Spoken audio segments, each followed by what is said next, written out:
ತಮಿಳು ನಟ ಕಮಲ್ ಹಾಸನ್ ಕನ್ನಡ ವಿರೋಧಿ ಹೇಳಿಕೆ ವಿಚಾರ ಇನ್ನೂ ಕೂಡ ಮುಂದುವರಿತಾ ಇದೆ. 5ನೇ ತಾರೀಕು ಅವರ ಸಿನಿಮಾ ರಿಲೀಸ್ ಆಗಬೇಕಾ ಬೇಡವಾ ಈ ಕುರಿತಂತೆ ಇವತ್ತು ಫಿಲ್ಮ್ ಚೇಂಬರ್ನಲ್ಲಿ ಒಂದು ಮಹತ್ವದ ಸಭೆ ಇದೆ.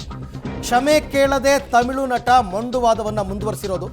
ಹಾಗಾದರೆ ಥಗ್ ಲೈಫ್ ಸಿನಿಮಾ ಕರ್ನಾಟಕದಲ್ಲಿ ರಿಲೀಸ್ ಆಗಲ್ವಾ? ತಮಿಳು ನಟ ಕಮಲ್ ಹಾಸನ್ಗೆ ಇವತ್ತು ಬಹುತೇಕ ನಿರ್ಣಾಯಕ ದಿನ ಅಂತ ಹೇಳಲಾಗ್ತಾ ಇದೆ. ಇವತ್ತು ಫಿಲ್ಮ್ ಚೇಂಬರ್ನಲ್ಲಿ ಹೈ ವೋಲ್ಟೇಜ್ ಮೀಟಿಂಗ್ ಇದೆ. ಮೊನ್ನೆನೂ ಮಾಡಿದ್ರಪ್ಪ, ಅದೇನು ಹೈ ವೋಲ್ಟೇಜ್ ಮೀಟಿಂಗ್ ಮಾಡ್ತಾರೋ ಗೊತ್ತಿಲ್ಲ. ಸಭೆಯಲ್ಲಿ ಥಗ್ ಲೈಫ್ ವಿತರಕರ ನಿರ್ಧಾರ ಪ್ರಕಟ ಆಗುತ್ತೆ. ಈವರೆಗೂ ಕ್ಷಮೆ ಕೇಳಿಲ್ಲ. ಅಂದರೆ ವಿತರಕರು ಈಗಾಗಲೇ ದುಡ್ಡು ಕೊಟ್ಟು ಸಿನಿಮಾ ಪರ್ಚೇಸ್ ಮಾಡಿಬಿಟ್ಟಿದ್ದಾರೆ.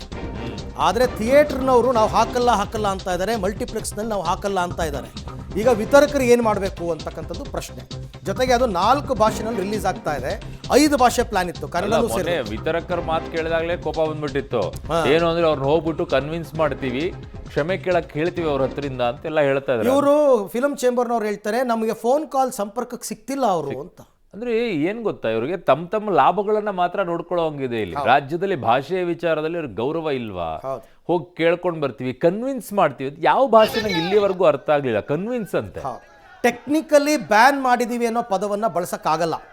ಆದರೆ ನಾವು ಸಿನಿಮಾ ಪ್ರದರ್ಶನನೇ ಮಾಡಲ್ಲ ಅಂದ್ರೆ ಮುಗಿದಾಯ್ತು, ಅಷ್ಟೇ, ಕ್ಲಿಯರ್. ಆ ಮೂಲಕವಾಗಿ ನಮ್ಮ ಸ್ಟ್ಯಾಂಡ್ ಏನು ಕರ್ನಾಟಕದ್ದು, ನಮ್ಮ ಭಾಷೆ ವಿಚಾರದಲ್ಲಿ ನಾವು ಎಷ್ಟು ಗಟ್ಟಿಯಾಗಿದ್ವಿ ಅಂತ ಹೇಳಕ್ಕೆ ಇಡೀ ದೇಶಕ್ಕೆ ಒಂದು ಒಳ್ಳೆ ಅವಕಾಶ ಇದು. ಈ ಫಿಲಂ ಚೇಂಬರ್ನಲ್ಲೂ ಅರುಣ್, ಈ ಕಾಲಿವುಡ್ ಟಾಲಿವುಡ್ನ ನೆರಳು ವಿಪರೀತವಾಗಿದೆ ಕನ್ನಡ ಫಿಲಂ ಚೇಂಬರ್. ಅಲ್ಲಿ ಅವರೇ ಬಂದು ಇಲ್ಲಿರೋರೆಲ್ಲ ಇರೋರೆಲ್ಲ ಅವರೇನೆ, ಫೈನಾನ್ಸ್ ಮಾಡೋರೆಲ್ಲ ಅಲ್ಲೇ ಎಲ್ಲ ಅವರೇನೆ.